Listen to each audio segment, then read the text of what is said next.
Welcome to the Frontier Food Network, where if you kill it, we grill it. If you remember last week's survival-themed episode, we took an old pair of shoes and turned it into a totally delish dish. We made a set of intestines stretch an entire week. And remember my tip that candles are not only a good source of light, but also a great appetizer. This week, we're going to learn about my old friend and yours, Seabiscuit. I think he should be coming any moment. There he is, Seabiscuit. This week we learn about the cracker. Next week we learn about preparing Seabiscuit the horse. Now Seabiscuit is one of the oldest foods out there. We think it was invented about 10 minutes after they invented flour. Because all this is flour and water baked. It's unleavened bread. It goes back to the Stone Age. The Egyptians ate it when they were building their pyramids. The Romans ate it when they were building their empire. And today, people in our empire eat it all over the world, so it's literally a food that never gets old.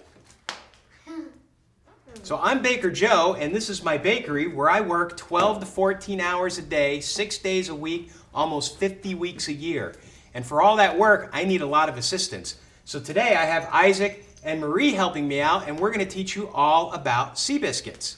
Yes? Will you be taking questions today? Of course I'll be taking questions. It's the yeast I can do. What do you need to know? Yes?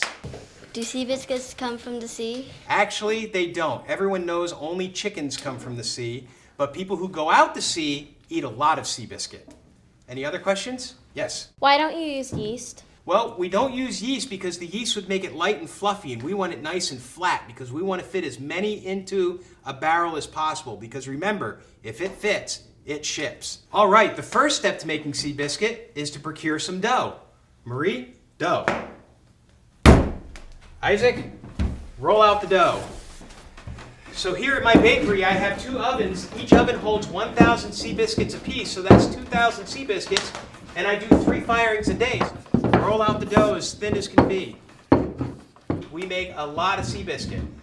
So the next step is to punch some holes into the dough to allow the steam to escape from the dough during the baking process. So Isaac, punch some holes in the dough. Isaac, do it right. And the last step is to cut the Seabiscuit out to the proper shape. Isaac, do it the right way.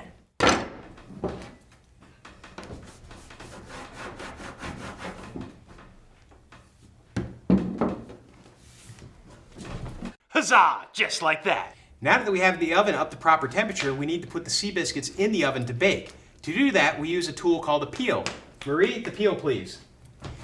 Now, many inexperienced bakers will try to place each individual Seabiscuit on the peel very carefully to be put in the oven. However, I've been doing this for so long, I've developed extraordinary hand-eye coordination, and I don't even have to look when I start putting them on the peel. Look at that! I just throw them and they all just land right on the peel. This is a skill very few people ever adapt, and huzzah, just like that. So I just spent all morning heating up the brick ovens, and I just scooped out my embers. The bricks should be the right temperature. Now, to test that, there's a couple of different ways. I can take regular old flour, throw it on the bed of the oven here, and see how long it takes before it turns brown. Or my preferred age-old family secret is to stick my hand into the oven and count how many ows. Ow, ow, ow, ow, ow! 5 ows, perfect temperature.